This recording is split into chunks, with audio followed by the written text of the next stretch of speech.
નમસ્કાર મિત્રો, વસ્તી ગણતરી 2026 ને લઈને મહત્વની અપડેટ આ વિડીયોમાં હું આપવા જઈ રહ્યો છું.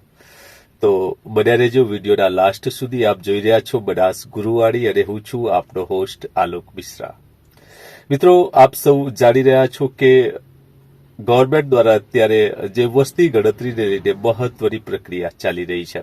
એટલે કે જે એમ્પ્લોઈઝ છે, જે ગણતરીકાર છે, જે સુપરવાઇઝર છે અને તમામ જે સ્ટાફ છે વસ્તી ગણતરી લઈને એની પ્રક્રિયા હાલમાં ચાલુ છે. એટલે કે જે ગણતરીકારોની નિમણૂક કરવાની છે, જે સુપરવાઇઝરોની નિમણૂક કરવાની છે અને જે આ સંલગ્ન તમામ સ્ટાફ છે એમની માહિતી પણ અત્યારે માંગવામાં આવી રહી છે. ત્યારે મિત્રો, વસ્તી ગણતરી આ વખતની ખૂબ જ મહત્વની બની રહેવાની છે, કારણ કે જે વસ્તી ગણતરીની અંદર સરકારશ્રી દ્વારા કેટલાક મહત્વના ફેરફારો પણ કરવામાં આવ્યા છે.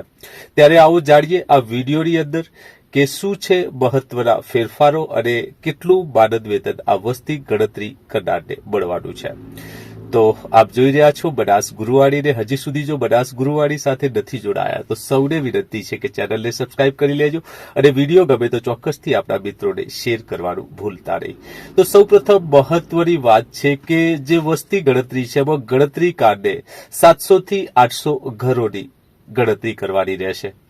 જ્યારે જે સુપરવાઇઝર છે 6 થી 7 ગણતરીકાર વચ્ચે એક સુપરવાઇઝરની પણ નિમણૂક કરવામાં આવનાર છે અને આ અંગેની તાલીમ છે એ સરકારશ્રી દ્વારા સૌને આપવામાં આવનાર છે.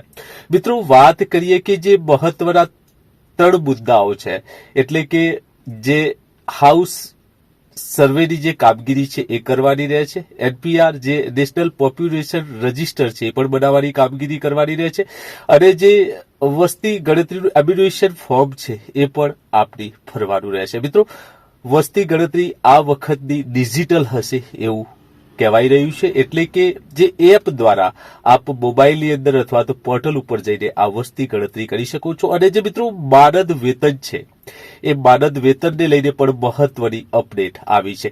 એટલે કે આ વખતે જે ઓફલાઈન ગણતરી જો આપ સ્વીકારો છો તો 17,500 સુધીનું માનદ વેતન મળવાપાત્ર થાય છે. જ્યારે જો ડિજિટલી એટલે કે જે આપ એપના માધ્યમથી અથવા તો પોર્ટલના માધ્યમથી વસ્તી ગણતરી કરવાની થશે તો 25,000 સુધીનું પણ માનદ વેતન આપને મળવાપાત્ર થશે. તો મિત્રો, માનદ વેતનમાં 3 વિભાગો હશે. 3 વિભાગોની અંદર સૌપ્રથમ આપણે હાઉસ ટુ હાઉસ સર્વેની કામગીરી હશે.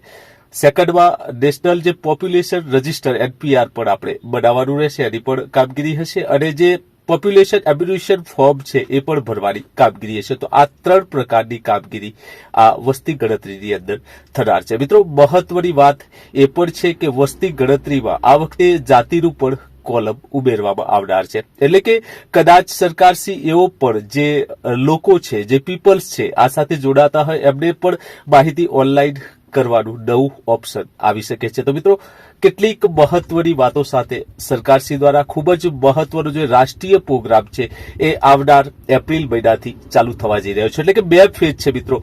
1 એપ્રિલથી લઈને સપ્ટેમ્બર સુધી પ્રથમ ફેઝ છે અને 1 માર્ચ 2027 સુધીમાં આ તમામ પ્રક્રિયા પૂર્ણ થનાર છે. તો છતાંય આ બાબતે આપનો કોઈ પ્રશ્ન હોય અથવા તો આપણી કોઈ સમસ્યા હોય તો જરૂરથી મારા કોમેન્ટ બોક્સમાં કરવા વિનંતી છે, કારણ કે વસ્તી ગણતરીને લઈને આવનાર જે મહત્વના અપડેટ વિશે પણ આપણા ચેનલ ઉપર આપણા વિડીયોમાં આપણે વાત કરવાના છીએ. તો આ હતી મહત્વની જાણકારી જે વસ્તી ગણતરીકારમાં જેમને નામ લખાવ્યું છે એવા ગણતરીકાર મિત્રો, એવા સુપરવાઇઝર મિત્રો અને જે તમામ સ્ટાફ સરકારશ્રીનો આ સાથે જોડાયેલ છે. તો આવો સૌ સાથે મળીને આપણી વસ્તી ગણતરી સરળતાથી પૂર્ણ કરીએ. આભાર મિત્રો, ફરીથી મળીએ એક નવા વિડીયો સાથે, એક નવી માહિતી સાથે. ધન્યવાદ. જય હિન્દ, જય ભારત, વંદે માતરમ.